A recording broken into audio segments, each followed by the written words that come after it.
Imaginez la scène. Vladimir Poutine, l'homme mis au banc des grandes puissances depuis plus de 3 ans, marche sur le sol américain sous les applaudissements répétés de Donald Trump. Le tapis rouge est déroulé. Les caméras captent chaque geste, chaque sourire. Le monde entier observe, incrédule. Comment celui qui mène une guerre sanglante en Ukraine peut-il être accueilli de cette manière aux États-Unis? Ce moment en Alaska restera comme une image historique. D'un côté, Donald Trump, président américain, qui joue la carte de l'ouverture spectaculaire. De l'autre, Vladimir Poutine, détendu, presque triomphant. Les deux hommes s'avancent l'un vers l'autre, se serrent à la main et posent devant les photographes. L'instant est soigneusement mis en scène, comme une pièce de théâtre géopolitique. Et pourtant, derrière le symbole, la réalité est tout autre. Le sujet central reste la guerre en Ukraine. Des avions militaires américains survolent la zone du sommet, rappelant que la puissance de feu des États-Unis est bien réelle. Mais ce contraste entre le protocole luxueux et le contexte dramatique frappe l'opinion publique.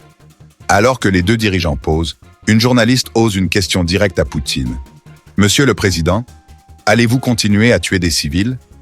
Silence. Le président russe feint de ne pas entendre, gardant un visage impassible. Quelques instants plus tard, Donald Trump l'invite à monter dans sa limousine blindée. Poutine accepte, souriant, rieur. L'image choque.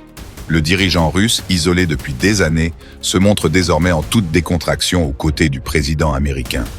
Les discussions devaient initialement se tenir en tête-à-tête, mais elles ont finalement réuni les conseillers des deux camps et duré près de 3 heures. 3 heures conclues par une conférence de presse au cours de laquelle Vladimir Poutine prend soin de flatter son hôte. Le président Trump a dit que s'il avait été président, il n'y aurait pas eu de guerre. Je pense que cela aurait été le cas. Une déclaration lourde de sens, qui donne l'impression que Poutine manie habilement la psychologie pour séduire l'opinion américaine. De son côté, Donald Trump remercie chaleureusement son homologue, qualifiant la réunion de très productive. Pourtant, aucune avancée concrète n'est annoncée. Le déjeuner de travail prévu est annulé. Et au total, 6 heures passées en Alaska n'apportent rien de nouveau. Abonnez-vous dès maintenant pour suivre au plus près les coulisses de ces événements qui redessinent l'équilibre mondial. Mais ce qui frappe le plus, ce sont les changements de discours de Donald Trump. La veille de la rencontre, il avait promis des conséquences très graves à la Russie si aucun cessez-le-feu n'était trouvé.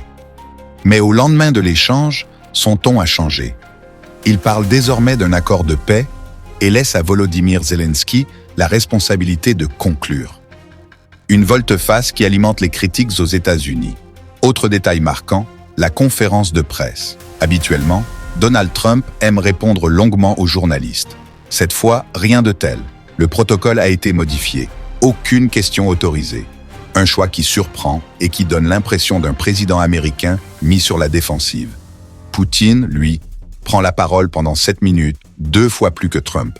Le langage corporel dit le reste. Le dirigeant russe, impassible, récite un discours préparé.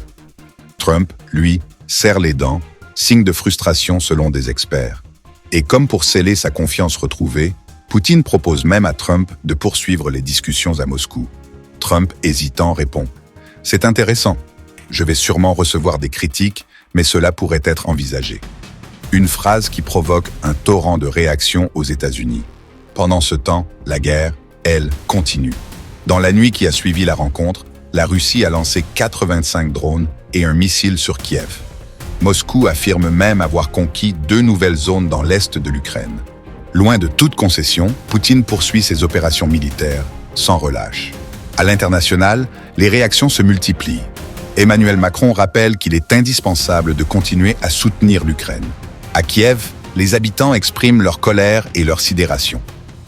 Dérouler un tapis rouge pour un homme qui détruit mon pays, c'est insupportable, confie une Ukrainienne. Sur les réseaux sociaux, les montages fusent.